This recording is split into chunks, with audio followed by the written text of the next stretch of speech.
Muy buenas noches, damos gracias a Dios y en otros espacios físicos como en Europa, en el viejo continente, muy buenos días probablemente. Damos gracias a Dios por esta nueva oportunidad que Él nos da. Su servidor, el pastor Harry Villasís, desde mi hogar, junto a mi bella esposa, acaba de llegar de su trabajo y está un poco cansadita, pero aquí estamos para servir al Señor. Queremos darle a la distancia un fuerte abrazo a todos nuestros hermanos, a toda nuestra querida y respetable audiencia.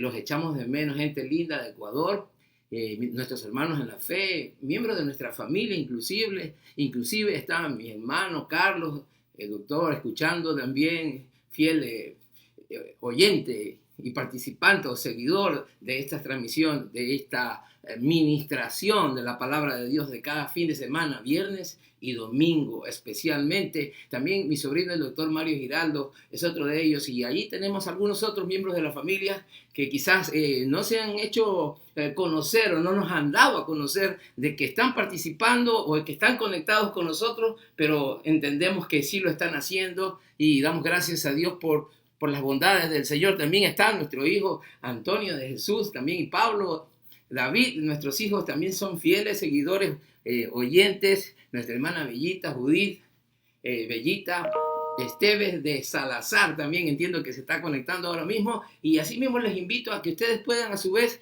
contactar a sus amistades, hacerles partícipes de esta transmisión que estamos comenzando en este mismo momento. Vamos a entrar rápidamente a la oración, a la lectura bíblica, y vamos a compartir el título y el tema que nos ocupan en esta noche, pero queremos tomar un tiempo, unos segundos más para extender este saludo a todas nuestras amistades de Facebook Live. Este es su servidor, el pastor Harry Villasís, de aquí desde la ciudad de Hartsville, Carolina del Sur, en los Estados Unidos, teniendo un tiempo, sí, como todos, un poco encerrados todavía, pero confiando en Dios en mejores días, y por sobre todo, la iglesia no está atada, no está inerte, sino que nos seguimos moviendo a través de las redes sociales y seguimos predicando este bendito evangelio. Los viernes como hoy, quiero recalcarles o anunciarles a algunos que quizás no están enterados, es viernes de enseñanza bíblica. Y por ende, el estilo, la metodología es algo distinta de los domingos, que es más predicación, sobre todo los temas que el Señor me está dando para los domingos, entendiendo que son temas relevantes, actuales,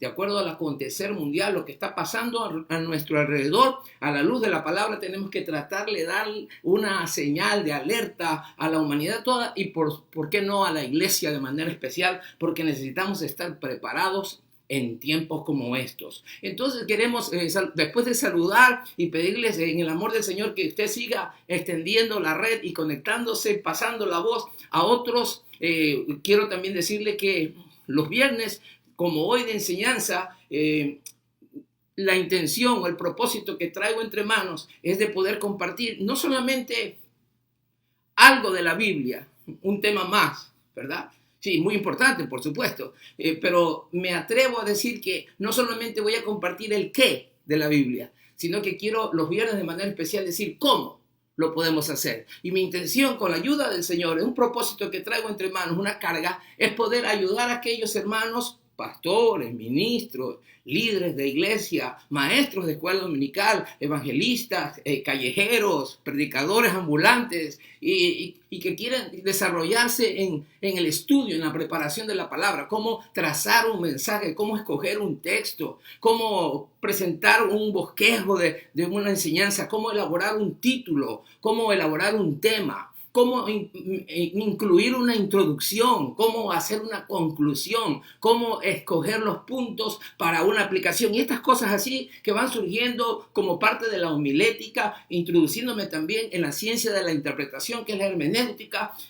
Conforme el Señor me vaya inquietando, voy a ir compartiendo algunos temas, algunos tips, algunas ayudas que yo creo que pueden ser de mucha utilidad. Con la ayuda del Señor estamos aprendiendo y lo que el Señor nos va dando en el recorrido cristiano queremos compartirlo, queremos entregar ese legado, pasar la posta al tiempo oportuno, no esperar ya estar al otro lado de esta vida, sino más bien compartir mientras estamos aquí. Quiero hacer un saludo especialísimo. Hoy, viernes 15 de mayo, año 2020, un hermano muy querido en la fe está cumpliendo años. Se trata de nuestro hermano, el pastor Teodoro Francisco Flores Tutibén, que si nos está escuchando ahora mismo en vivo, o su esposa, nuestra hermana, la pastora Jackie de Flores, queremos darle un abrazo. Ya le hemos mandado un saludo a través de WhatsApp, pero queremos hacerlo público, porque es un hombre de Dios que está entregando toda su vida y su energía al servicio de la causa de Cristo y merece ser reconocido por esa labor tan grande. Y queremos darte un abrazo, pastor Teodoro, y animarte a que sigas adelante con ese precioso ministerio que el Señor te ha entregado. Voy ya a pasar a la oración. Antes de ir en más palabras,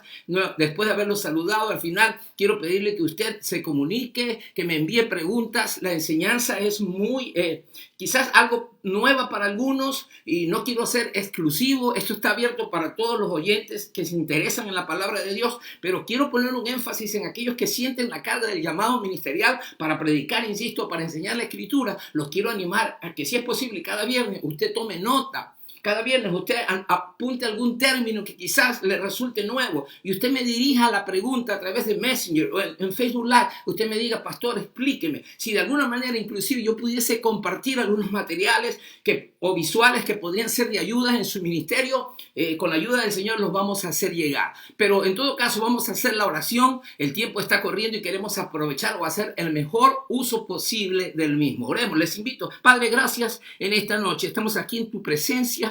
Te damos gracias por tus bondades y tus misericordias, por esta bendición que nos concedes cada viernes de manera especial, de poder, Señor, llevar adelante esta enseñanza bíblica. Quiero agradecerte por todos tus cuidados y tu protección, a pesar de la situación en la que estamos viviendo, unos más difíciles que otros, con mayor dificultad. Sin embargo, Señor, tú eres fiel, te mantienes fiel y nos has ayudado y nos has sostenido. Como dijo aquel profeta, hasta aquí nos ha acompañado el Señor Jehová. Y es lo que podemos declarar y proclamar a los cuatro vientos, Señor, tu fidelidad y tu amor para con nosotros, que enviaste a tu Hijo Jesucristo en el tiempo propicio para salvarnos, Señor, para rescatarnos de nuestra pasada mala manera de vivir. Gracias por tu fidelidad y queremos entregar este tiempo, pedir tu ayuda y tu dirección, que dirijas mi mente y mis palabras, la organice, Señor, de tal manera que pueda yo comunicar efectivamente con los oyentes para tu gloria y por sobre todo, Señor, que salgamos edificados en el nombre poderoso de Cristo Jesús, nuestro Salvador. Amén. Vamos a pasar inmediato a la lectura bíblica y luego voy a presentarles el slide sobre el título y el tema, que probablemente usted lo tiene ya porque en la madrugada o en la noche bien tarde ya lo hicimos llegar a manera de invitación para que usted se vaya familiarizando con esto. Y de hecho mi esposa Jacqueline es la que se encarga en esta tarea muy especial. Pero vamos a hacer la lectura bíblica primero y está en Primera de Pedro capítulo 3. Porque vamos estudiando capítulo tras capítulo y a veces tomamos 2 semanas para cada capítulo, para cada pasaje tratar de analizarlo, desmenuzarlo y tratar de entender las ideas principales, si hay doctrina, si hay consejos, si hay mandamientos. Todo esto lo tratamos de analizar a la luz del Espíritu Santo y tratar de lo más relevante del pasaje llevarlo a manera de enseñanza. con la ayuda del Señor. Y nos vamos entonces a la lectura de la palabra del Señor. Primera de Pedro, capítulo 3, versículos 14 al 17. Usted lo tiene en su pantalla ahora mismo. Dice así, lo vamos a leer juntos.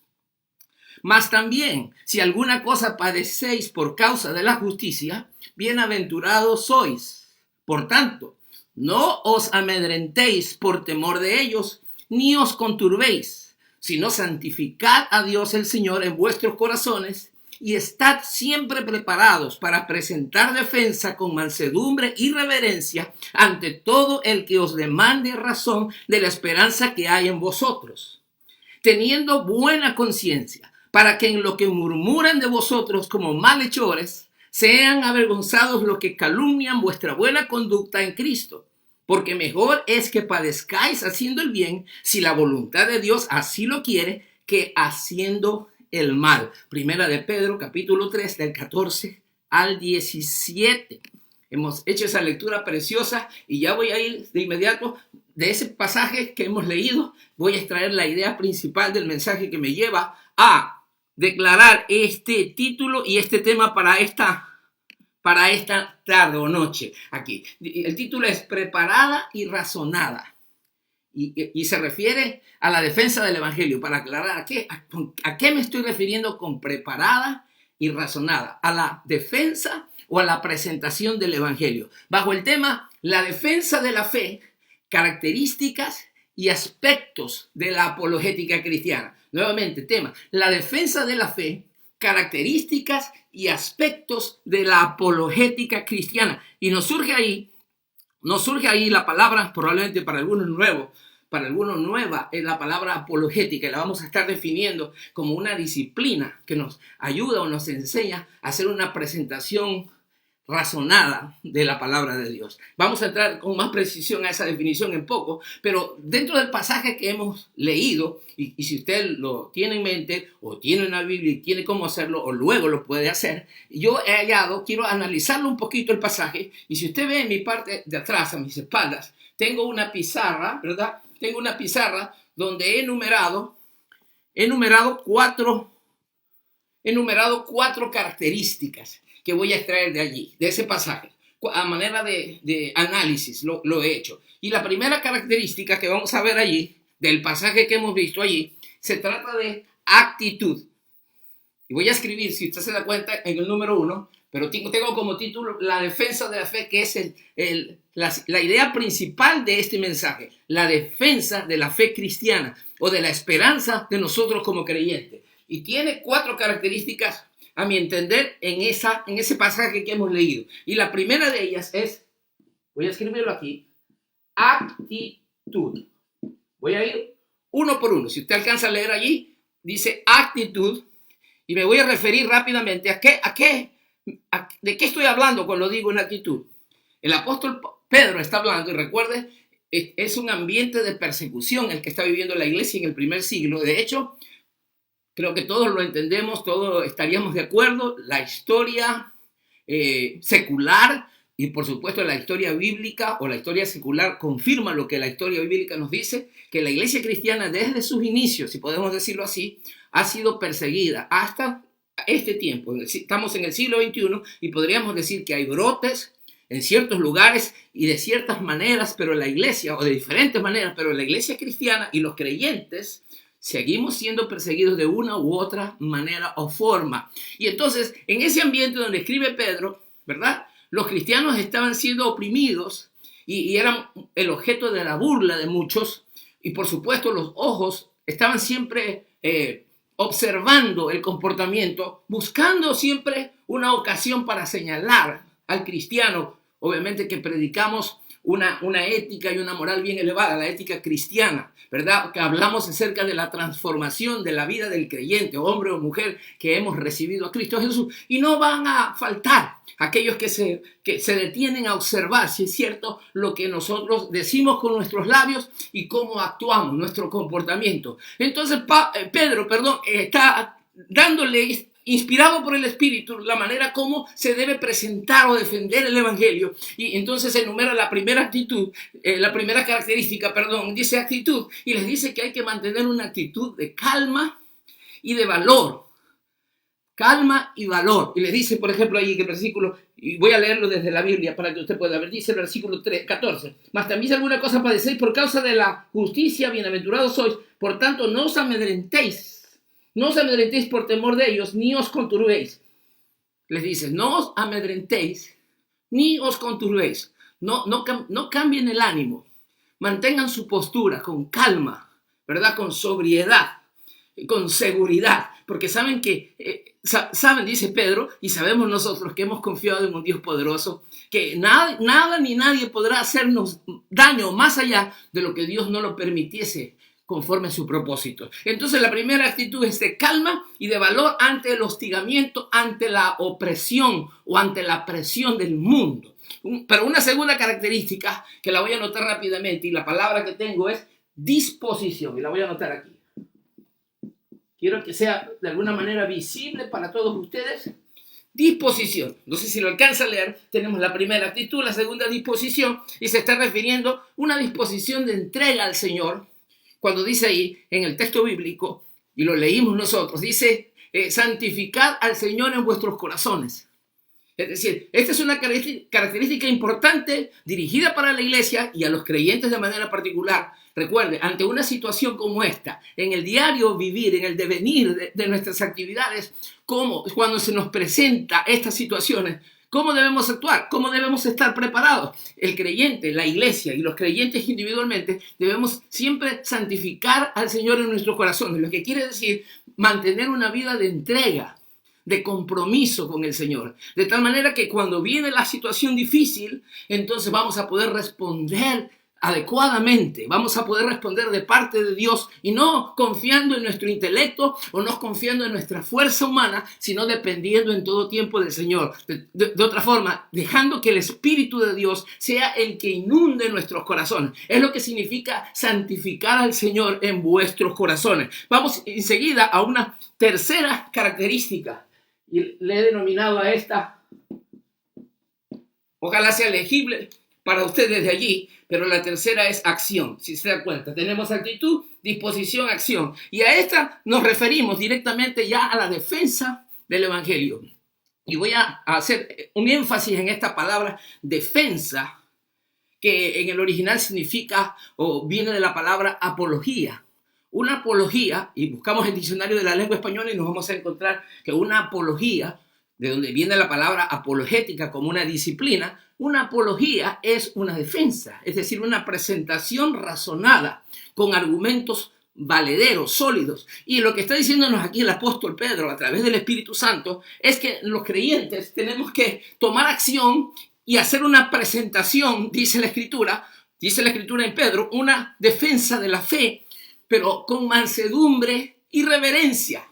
Una defensa de la fe con mansedumbre, reverencia y además dice de todo aquel que os demande razón. Yo le he puesto a esta acción defensa del Evangelio con mansedumbre, defensa del Evangelio con mansedumbre, reverencia, de una manera razonada, usando la razón, usando el razonamiento, porque cuando nos toca presentar defensa del Evangelio delante de aquellos que no conocen al Señor, que no conocen la Escritura, por decirlo exageradamente, no podemos hablar disparatadamente, no podemos usar o articular cosas sin sentido, porque la gente que no conoce al Señor, que no se maneja bajo el concepto de la fe, siempre está buscando una buena razón que pueda convencerle a ellos de que por qué nosotros creemos lo que creemos. Y para esto se necesita la elaboración, por supuesto, con la ayuda del Espíritu Santo y con el respaldo de la Escritura, porque estamos hablando acerca de la palabra de Dios,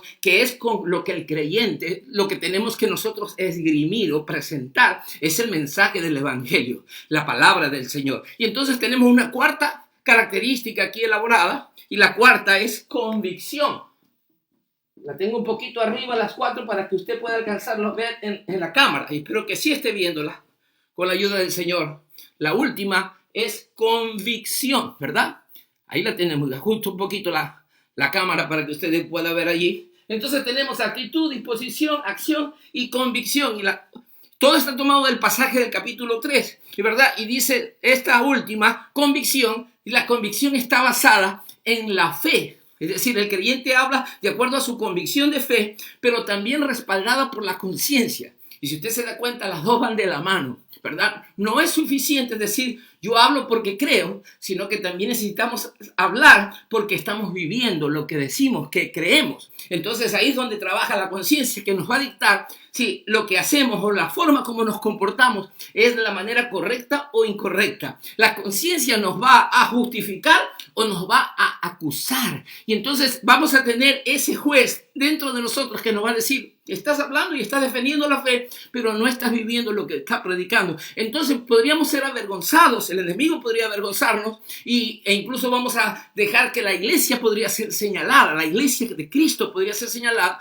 porque hablamos de una fe que no practicamos. Y por eso el apóstol Pedro está diciéndonos que dentro de la defensa o la exposición o la presentación del evangelio necesitaríamos mantener o tratar de seguirnos o guiarnos por estas 4 características que están extraídas de este pasaje. Vuelvo para refrescar al slide para que usted pueda nuevamente mirar el título.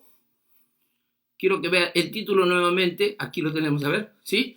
Tenemos el título para que lo tengamos presente. Título, preparada y razonada. Recuerda, estamos hablando de la defensa de la fe, la defensa de nuestra esperanza que hemos abrigado, que hemos abrazado en Cristo Jesús. El tema, la defensa de la fe, características, parte de lo que estamos viendo y aspectos de la apologética cristiana, ¿verdad? Y con esto vamos a pasar de inmediato a la apologética cristiana, como les dije, ese término apologética que de alguna manera traté de definir hace unos minutos atrás y ahora les voy a dar la definición cabal. Dice el diccionario de la lengua española, tirado en el Google porque podamos entenderlo. Dice, es la disciplina que enseña a los cristianos cómo dar razón de su esperanza o de su fe.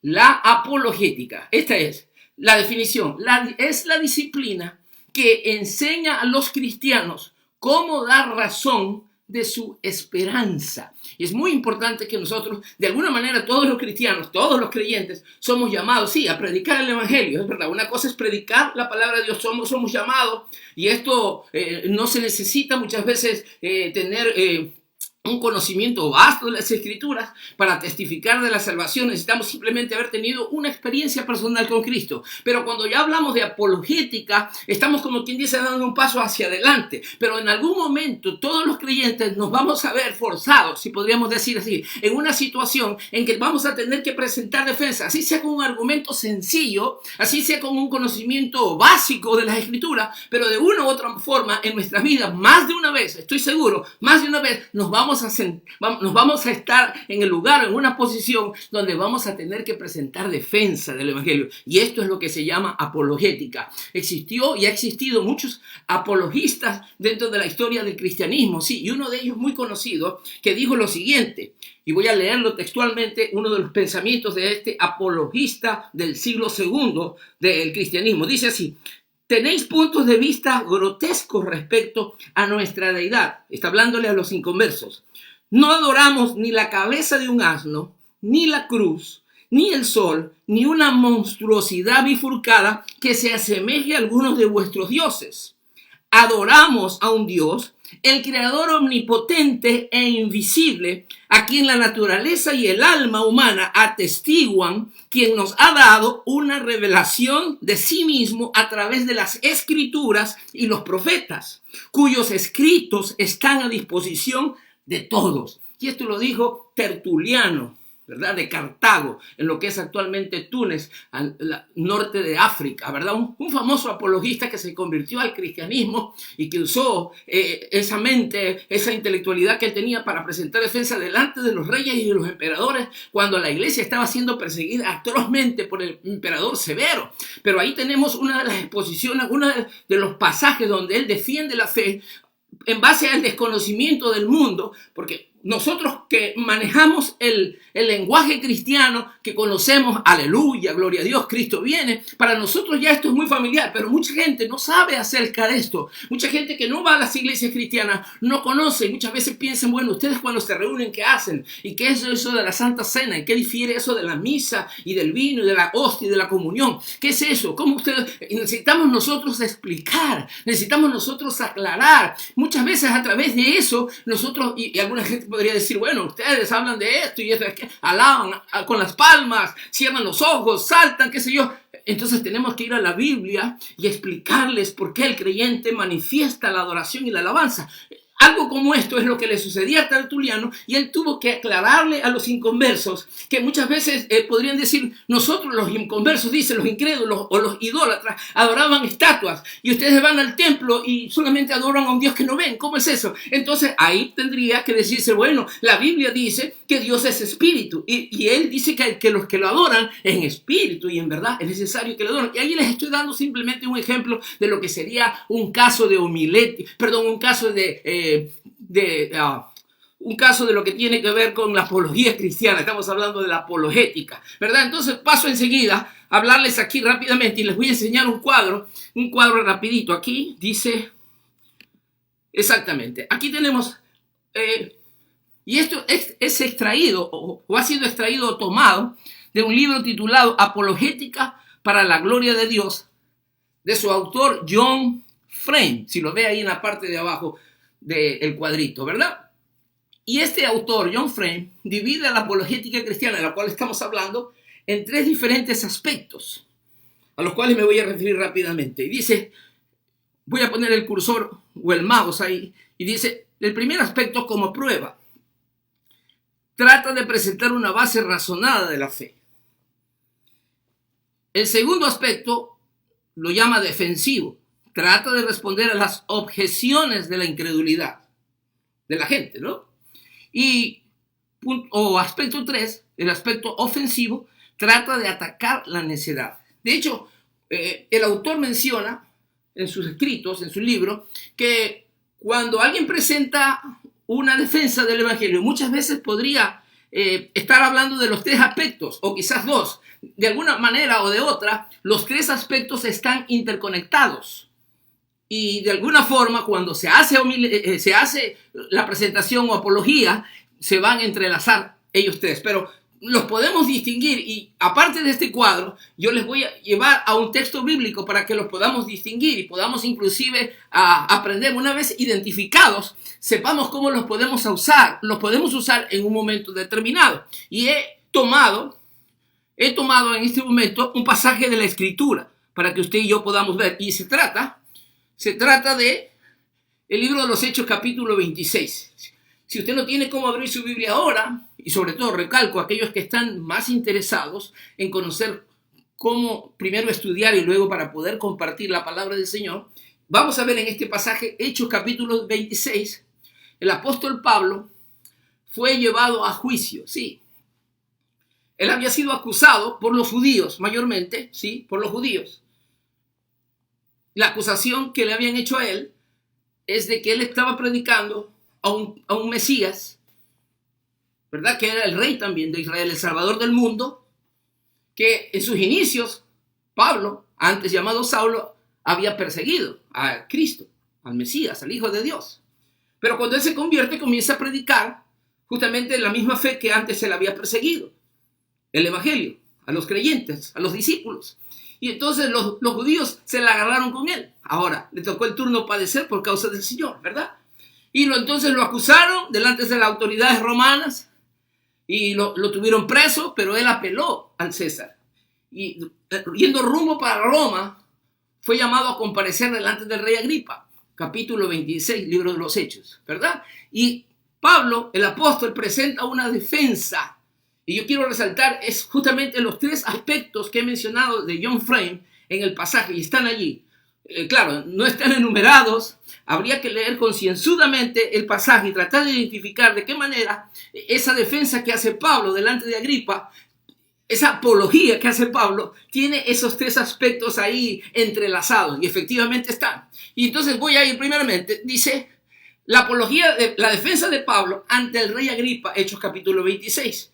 La acusación, el Mesías muerto y luego resucitado. Para colmo, Pablo predicaba acerca de un Mesías, de Jesús el Hijo de Dios, que había muerto. Y dice la Escritura que para los judíos, hablar de un Mesías que había muerto en una cruz, eso era tropezadero, eso era algo abominable para ellos, porque ellos esperan todavía el Mesías rey, el Mesías victorioso, el triunfador, y ver a un Cristo humilde que se entregó en las manos de del gobernador de Judea, Pilato, y por acusación de los judíos, y murió sin abrir su boca, enmudeció delante de sus trasquiladores, y eso para ellos era una ofensa. Y para colmo, luego dijeron que ese Mesías, el Salvador, había resucitado al tercer día, y muchos de los religiosos de aquel entonces, entre esos el grupo de los saduceos, no creían en la resurrección, entonces, influenciados por las corrientes o los ideales griegos. Y entonces se formó esa acusación contra él, pero ahí está Pablo delante del rey Agripa y de otras personalidades, también Festo estaba allí, y comienza su defensa, y comienza diciendo como prueba, número 1,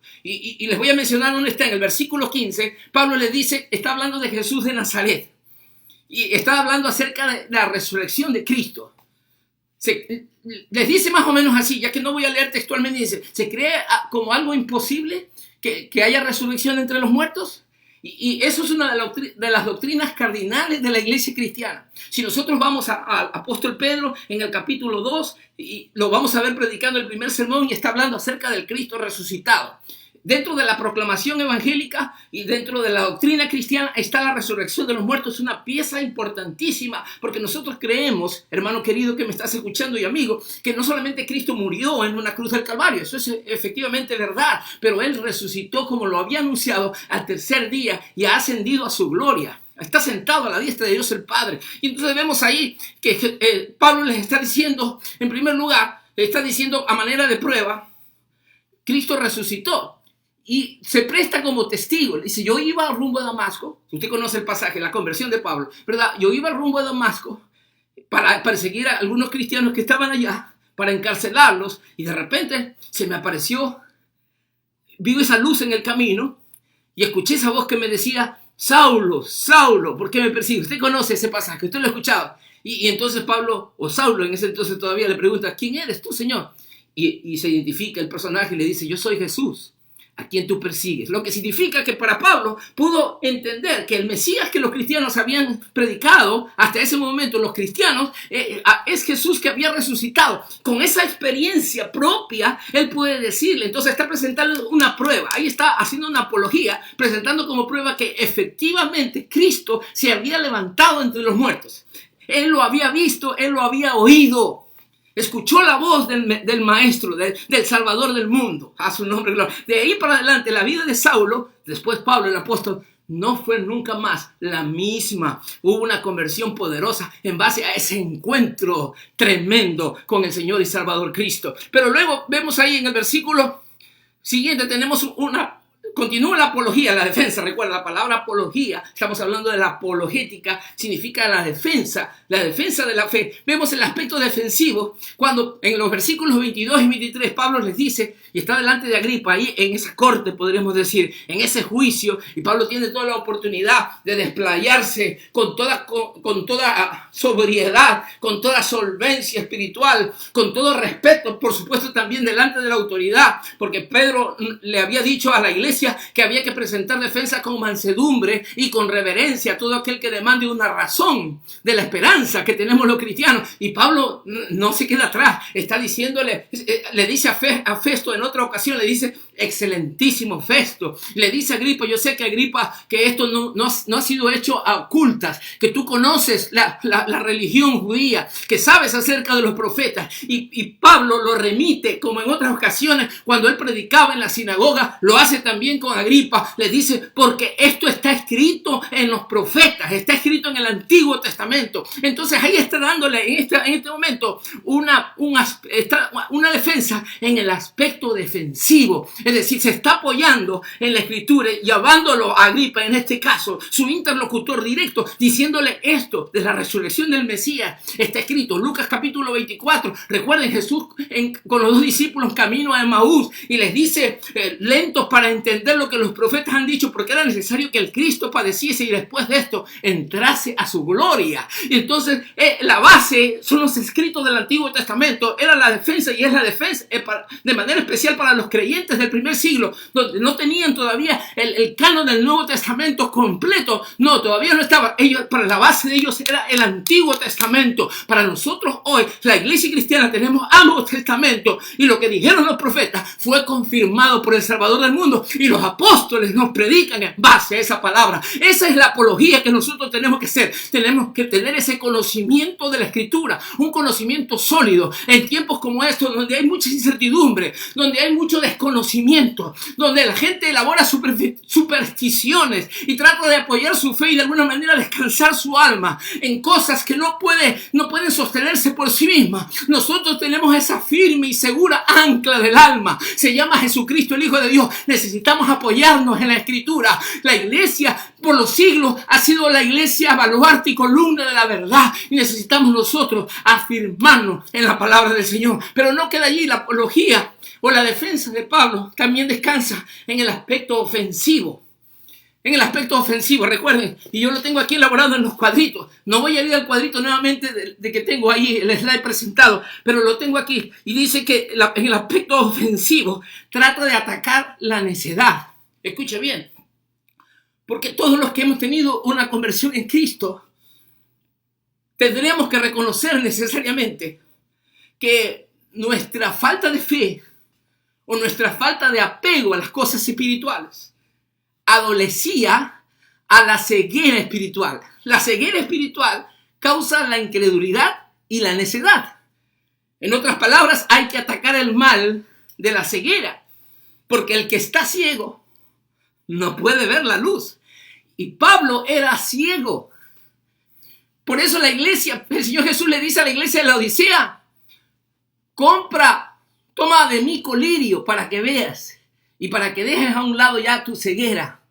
Sí, el que está ciego no puede ver la luz. Y lo que Pablo le está diciendo a manera ya ofensiva aquí, tratando de sacarlos de la necedad y de la incredulidad, es que hay que nacer de nuevo. Teniendo ese encuentro con Cristo, Pablo va adelante, es decir, va tomando más fuerza su exposición y va tratando de ser más demandante, tratando de meter a Cristo, si podíamos usar el término, tratar de presentarlo de tal manera que sus oyentes que no tenían al Señor puedan terminar aceptándolo. Ese se trata la defensa del Evangelio, es tratar de presentar hacer una defensa razonada a través del argumento escritural para que el que no conoce puedan ser iluminados sus ojos. Y Pablo habla de esa experiencia rumbo a Damasco, porque él quedó cegado en el desierto ahí rumbo a Damasco y fue llevado de la mano y estuvo 3 días sin comer y beber, dice la Escritura. Y dice la Escritura también que cuando vino Ananías, el discípulo, y oró por él, que cayeron escamas de sus ojos. Y literalmente lo que significa que su ceguera espiritual, que lo había mantenido atado al judaísmo, su venda espiritual fue sacada de sus ojos y él pudo ver, contemplar la luz del Maestro. Cuán importante es tener esta luz. Necesitamos renacer para ver la luz de Cristo. Aleluya. Y es lo que Pablo pudo alcanzar. Y en base a esa experiencia, lo que les está diciendo, a través de la narración de su conversión, le está diciendo, de alguna manera está diciendo, ustedes no pueden ver lo que yo estoy viendo, porque ustedes todavía están ciegos. Y son necios y actúan como actúan, porque no tienen la luz. Pero aquí les presento Cristo. Cristo es el centro del mensaje de Pablo. Pablo presenta a Cristo como el soberano, Jesús de Nazaret, el Salvador, el de aquel que hablaron los profetas y de aquel que puede dar vista a los ciegos. Aleluya. Santo es su nombre. Y nos vamos a un siguiente punto. Y en el siguiente punto yo he elaborado a manera de ejercicio, vamos a hacerlo así, porque les dije al comienzo que me propongo con la ayuda del Señor no solamente a compartirles el qué, es decir, hay un mensaje, una enseñanza así, estuvo bien, estuvo mal, no lo sé, cuál sea su opinión, pero usted dice, ese es el qué nada más. ¿Qué hacemos con esto? ¿Cómo lo trabajamos? ¿Cómo lo podemos usar? ¿Cómo lo podemos poner en práctica? Y esa es la idea, que usted y yo no solamente nos quedemos en teoría, Porque de nada serviría la teoría bíblica y ponernos toda la Biblia en nuestra cabeza si en el momento determinado no sabemos cómo utilizarla. Y eso sería el cómo. Y por eso voy a darles un ejemplo rápidamente, un caso apologético le he llamado, ¿verdad? Ahí lo tiene usted en la pantalla rápidamente. Dice un posible caso donde tendríamos que usar apología cristiana, la apologética cristiana, hacer apología, el término sería más correcto, hacer apología o presentar defensa de la fe. Un caso típico, dice el incrédulo, ¿verdad? Dice el incrédulo, y nosotros, un incrédulo más bien ya llamado ateo, dice aquí, por ejemplo, el ateo dice no hay Dios. Nos podríamos encontrar con un individuo en cualquier lugar, ¿verdad? Porque sabemos que la fe es la certeza de lo que se espera y la convicción que no se ve. Pero hay mucha gente que dice, bueno, como Tomás, si no veo, no creo. Y no hay Dios, dicen algunos, ateos, lastimosamente, porque no ven a Dios, ¿verdad? Y dicen otros, los que son agnósticos, ¿verdad? Los que son agnósticos, ellos sí creen en la existencia de Dios, de un ser divino, pero lo que no creen es que no hay manera de acceder de forma intelectual a un Dios absoluto. Es decir, que tenemos que diferenciar quién es un ateo y quién es un agnóstico. Pero en todo caso, ambos necesitan conocer a Dios. Ambos necesitan conocer a Dios. Entonces, ahí tenemos una apología. Vamos a usar la defensa del evangelio. Y si usted se da cuenta, en la parte izquierda del slide, usted puede ver los 3 aspectos de la apologética que nos habla el libro de John Frame, ¿verdad? Apología para la gloria de Dios o apologética para la gloria de Dios. Y entonces yo elaboré esto sencillamente y podríamos elaborar muchos casos y usted y yo estoy seguro estamos muy familiarizados con diferentes situaciones que se nos presentan y se nos han presentado durante nuestra vida cristiana de gente que nos aborda, que se nos acerca y muchas veces expresa su incredulidad, su opinión a veces distorsionada de las cosas de Dios. Esa es la oportunidad que usted y yo tenemos para hacer defensa o presentar una defensa cabal, y repito, preparada y razonada, porque los creyentes tenemos que estar preparados, listos para actuar, pero también preparados en el sentido de conocer lo que vamos a decir. Y eso es lo que Pablo habló en aquel discurso, en aquella ocasión cuando estuvo en la corte, fue juzgado o fue escuchado por el rey Agripa. No hizo una exposición disparatada, sino más bien todo lo contrario, una exposición, una defensa ordenada de la fe cristiana. Y eso es lo que nos habla también Tertuliano cuando les dije a manera de introducción.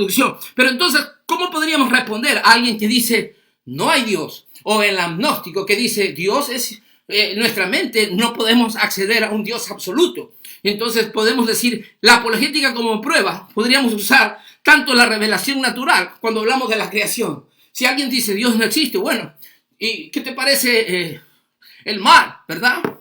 ¿Quién crees entonces podría haber creado el mar o las montañas o los árboles? Y los cambios climáticos y los diferentes niveles de terreno, costa, sierra, jungla, ¿verdad? ¿Y qué tal el ser humano, verdad? Con toda, podríamos llamar cada detalle, cada órgano en su lugar correcto, un funcionamiento de sistemas perfectos, podríamos decir así.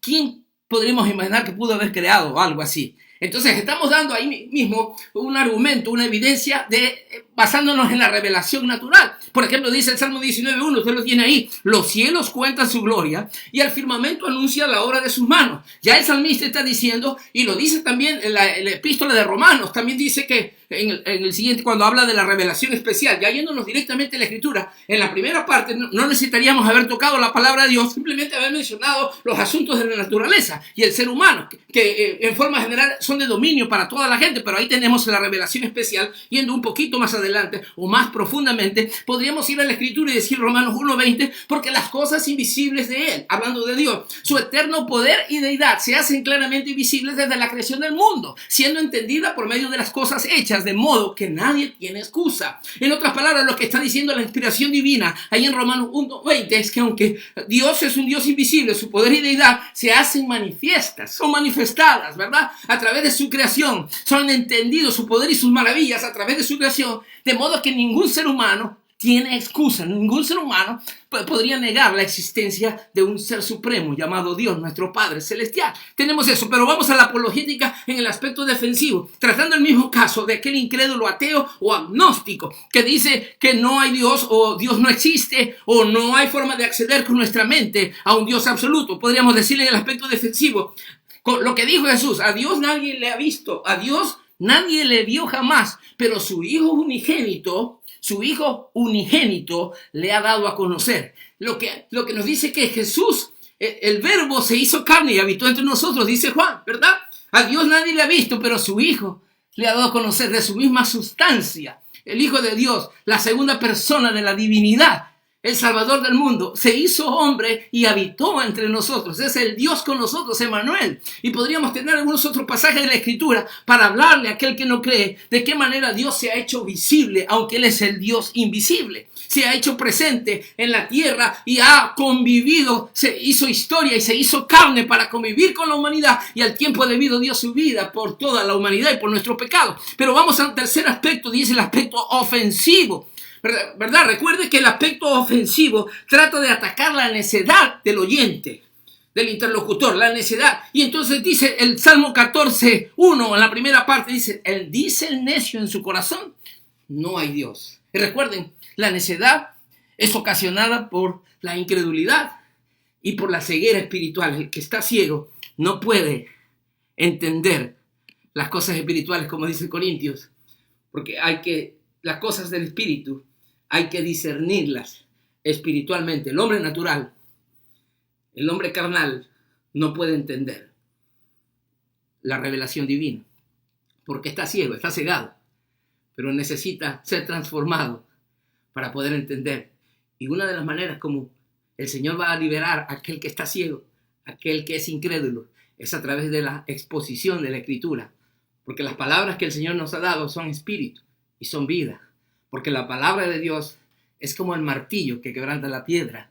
Porque la palabra de Dios es la espada de dos filos que penetra hasta partir el alma y el espíritu. La palabra de Dios no vuelve vacía. Y los creyentes tenemos que aprender. Este es el cómo. ¿Cómo vamos a presentar las características que nos da Pedro? La apologética cristiana que nos habla este libro de este creyente llamado John Frame y Pablo en su exposición en el capítulo 26. Y hemos visto este ejemplo aquí casi final, ya llegando, ¿verdad? Y entonces vamos a ir rápidamente a una aplicación y casi estamos terminando esta exposición. Y entonces hemos hablado de la palabra de Dios, hemos hablado del pasaje del apóstol Pedro, resumiendo un poquito. Hemos hablado del cuadro de los tres aspectos de la apologética cristiana. Hemos hecho una comprobación, si cabe, de lo que dice Hechos capítulo 26, para que podamos nosotros identificar esos tres aspectos de la apologética cristiana.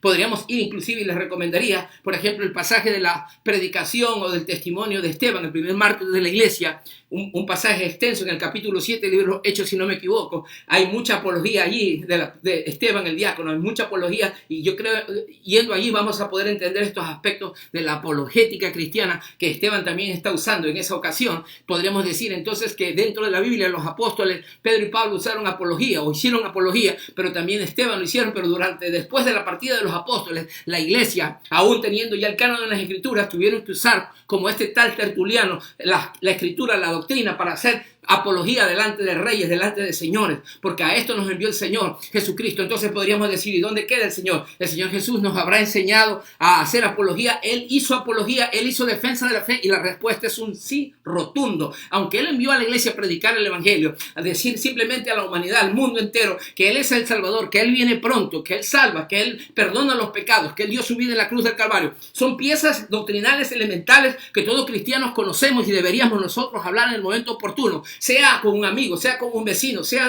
dentro de una iglesia, en un anuncio, en una predicación, como quiera que sea. Pero otra cosa es defender en un momento oportuno, de manera cabal, la palabra y sostener el argumento cristiano bíblico. Y Jesús fue un apologista también en ese sentido, porque en cierta ocasión hay un caso, por ejemplo, allí, cuando está en Lucas capítulo 11, usted lo puede tener grabado, el Señor Jesús libertó a un cautivo, a un endemoniado. Sí, Lucas capítulo 11, el Señor Jesucristo libertó a un endemoniado. Y vinieron los religiosos y le señalaron a Jesús esa acción y le dijeron a él que él sacaba los demonios por el príncipe de los demonios, llamado Belcebú. Escuche bien, tergiversado, por supuesto, era la incredulidad los que les llevaba a cometer una horrenda falla, inclusive una ofensa contra el Señor. Estaban identificándolo al Señor como emisario de Satanás, como un agente de Satanás o instrumento del diablo. Pero Jesús no se queda corto y comienza a aclararles. Entonces ahí viene la apología, ahí viene la defensa del Señor Jesucristo. Primero les dice que saca a los demonios por el príncipe de los demonios llamado Belcebú. Eso está en Lucas 11, versículo 15. Pero ahí viene la apología de prueba. Primero Jesús dice, les habla acerca del reino, que un reino dividido no puede permanecer. Todos conocemos ese pasaje, ¿verdad? Un reino dividido no puede permanecer. Y es cierto, ningún reino dividido va a poder sostenerse, es lo que está diciendo. Pero lo que Jesús está diciéndole allí a los religiosos que lo acusaban es que ¿cómo podría Satanás prestar a Jesús o usar a Jesús para sacar a los demonios? Es decir, ¿cómo podría actuar Jesús bajo el espíritu de Belcebú, el príncipe de los demonios, para sacar demonios? Es decir, Satanás entonces está yéndose en contra de su propio reino, lo que significaría que su reino no va a permanecer, va a caer. Claro, Satanás no iba a utilizar al príncipe de los demonios para sacar a los demonios, pero había uno mayor que los mismos demonios y que Satanás, llamado Cristo, que había venido aquí para deshacer las obras del diablo.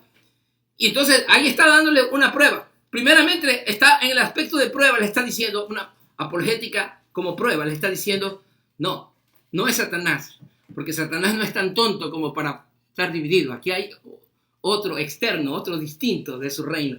No es el reino de las tinieblas, sino que ahora es el reino de Dios, el reino de la luz que ha aparecido. Y Cristo es el agente, el mensajero. Cristo es el Rey de Reyes, el Señor de Señores, que vino a deshacer las obras del diablo, recalco. Eso como aspecto de prueba, pero luego viene la defensa y Jesús dice, viene aquí y les da ya un poco más. En lo que respecta a la defensa dice responder a las objeciones de la incredulidad. Es decir, que ya Jesús va un paso más adelante y le dice que Dios echa a los demonios con su dedo.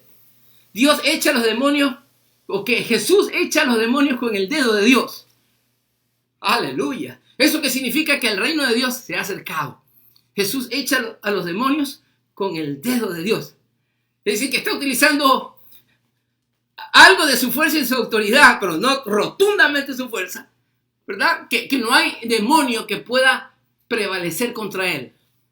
Que el ejercicio o la ejecución de un mínimo de su autoridad, Dios saca a través de Jesús los demonios con su dedo. Es decir, que está mostrando su autoridad por sobre toda fuerza del diablo, sobre todo poder y sobre todo nombre y toda autoridad y toda potestad de este siglo malo. Jesús está hablando aquí entonces un aspecto defensivo, está hablando ya un poco más allá, pero luego viene y dice finalmente, ilustra que un hombre tiene todo ordenado en su casa. Usted puede leerlo en el pasaje del capítulo 11 de Lucas, pero viene otro más fuerte que él y lo ata y toma todas sus posesiones, toma todo su botín. Está ilustrándose justamente esa persona, ese personaje más fuerte que Satanás tenía aparentemente todo asegurado. De hecho, todos los reinos del mundo, de alguna manera, están todavía bajo su dominio, pero Cristo apareció en la escena del mundo para deshacer esas obras del diablo. Y el reino de los cielos se ha acercado y ha venido este más fuerte, llamado Cristo, a tomar control y está arrebatándole las almas al enemigo. Lo que está diciendo que ese endemoniado estaba cautivo al antojo del maligno, pero hoy es ya liberto por Cristo. Y así éramos nosotros también, éramos esclavos del pecado, pero ahora somos libertos de Cristo, porque vino uno más fuerte que Satanás. Su nombre es Jesucristo, el Hijo de Dios. Él supo hacer apología, él supo aclararle las dudas, él supo enseñarles a los que tenían una mente distorsionada, a que tenían una doctrina equivocada, errada. Lastimosamente tenemos hoy en día mucha gente que tiene doctrinas erradas, que está apegado a supersticiones. Usan un lenguaje a veces repetitivo, no cristiano. Tenemos que acomodarnos. El que ministre, dice la Escritura, conforme a las palabras que Dios da. Tenemos que tener mucho cuidado, iglesia cristiana. Necesitamos empaparnos de la verdad bíblica para usarla convenientemente cuando llegue la ocasión. Aquí estamos hablando acerca de este mensaje en esta mañana, esta noche, de esta enseñanza bíblica que hemos hablado. Aquí, preparada y razonada, se refiere a la defensa del evangelio. Esa defensa de la fe, característica aspecto de la apologética cristiana que estamos hablando hoy. Y en todo esto, le damos gracias al Señor por la oportunidad. Sé que quizás han salido algunos términos, para algunos quizás nuevos.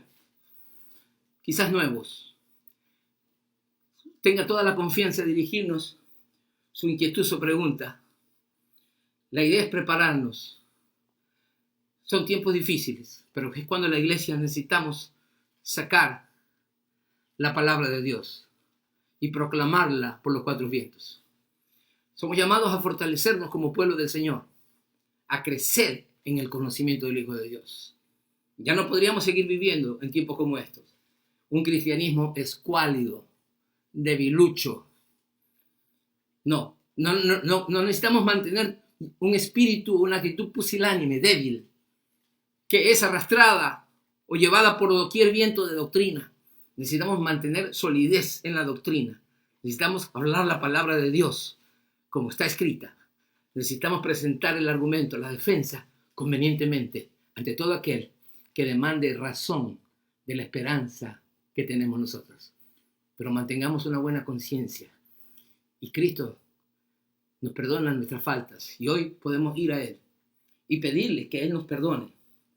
Si acaso nuestra conciencia nos acusa y no nos da el aval suficiente para poder enfrentarnos convenientemente a la provocación del mundo. Y muchas veces algunos cristianos en diferentes sectores sucumben ante el pecado y ante el mundo y pierden fuerza y pierden autoridad para poder hablar la palabra de Dios. Pero hoy es necesario que tú y yo reflexionemos de esta responsabilidad que nos ha sido entregada. Sí, recordemos las 4 características aquí del pasaje. Recordemos la exposición de Pablo o la defensa de Pablo delante de Agripa. Y por último terminó diciéndole, Festo, ahí al último del pasaje dice, Pablo, las muchas palabras te han enloquecido. Y Pablo le respondió, no, excelentísimo Festo, más bien hablo palabras de verdad y de cordura. Y luego apela a Agripa, le hace una apelación al rey y le dice, Rey, yo sé que estas cosas tú las conoces porque no han sido hechas en lo oculto.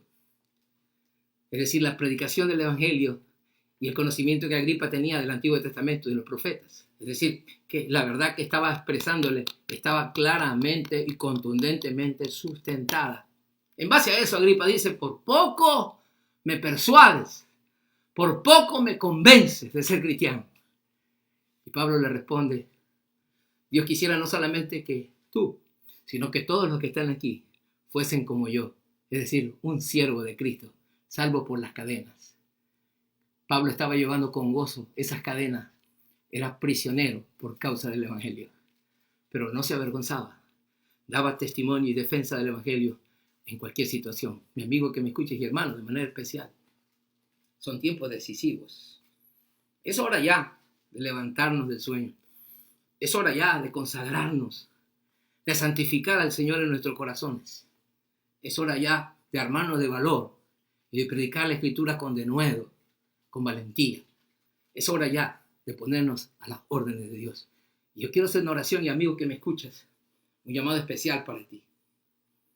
Yo sé que de alguna manera algunos amigos, simpatizantes del Evangelio, esta palabra trasciende, esta palabra corre y es glorificada. Inclusive miembros de mi familia, que sé que están escuchando, de la familia de mi esposa inclusive también. Es hora de volver, es hora de venir a Cristo, es hora de creer, es hora de depositar la confianza en el Hijo de Dios, de aquel que dio su vida por nosotros. Es el mensaje central del Evangelio, es Cristo, nuestra esperanza de gloria. No predicamos una religión, hay muchas en el mundo. Predicamos salvación y una relación en Cristo Jesús. Aquel que nos amó y dio su vida por nosotros en la cruz y derramó su sangre preciosa para redimirnos de toda maldad. Cristo viene pronto, vino por primera vez, se hizo hombre y vendrá por la iglesia pronto. Y necesitamos estar preparados para esa llegada, para ese traslado, iglesia. Necesitamos estar preparados. Y mi amigo que me escucha, tú puedes estar incluido en ese traslado de la iglesia que se avecina, que se acerca. Podríamos decir a pasos agigantados, Cristo viene ya. Cristo aparecerá en cualquier momento en las nubes. Necesitamos estar preparados. Y Pedro dijo hace 2000 años, hoy está más cerca de que cuando creímos. Nosotros sostenemos después de 2000 años que Pedro dijo eso y creemos que está aún todavía más cerca, mucho más cerca de lo que nosotros podríamos pensar. Qué bueno es vivir para Dios. Qué bueno es tener a Cristo en nuestras vidas. Él nos da paz, nos da gozo, nos da contentamiento, nos da seguridad, confianza en momentos como estos. Cristo es nuestra esperanza de gloria. Voy a hacer una oración, mi hermano y mi amigo. Recuerda, conéctate con nosotros. Estamos para servirte. Pregunta, haznos petición de oración. Estaremos orando por ti. Gracias por sintonizarnos y por seguir adelante. Dios mediante, el domingo estaremos con el mensaje de la palabra de Dios. Es predicación el domingo. Esta es enseñanza. Dios te bendiga. Y vamos a orar pidiendo que el Señor se haga real en tu vida, se manifieste con poder y con gloria. Padre, gracias por esta noche especial que nos has dado, por el privilegio de poder servirte. Gracias por la enseñanza que pusiste en mi mente, en mi corazón, para compartirla. Es tu palabra. Yo no soy digno. Más bien, también soy edificado con ella. Te necesitamos, Jesús. Ven pronto. Ayuda a nuestros hermanos en la fe. Y ayuda a los que no te conocen aún a creer. Gracias por tu fidelidad. En el nombre de Jesús. Un abrazo fuerte. Su servidor, el pastor Harvey, y mi esposa Jacqueline. Los amamos muchísimo. Feliz cumpleaños, Teodoro Flores.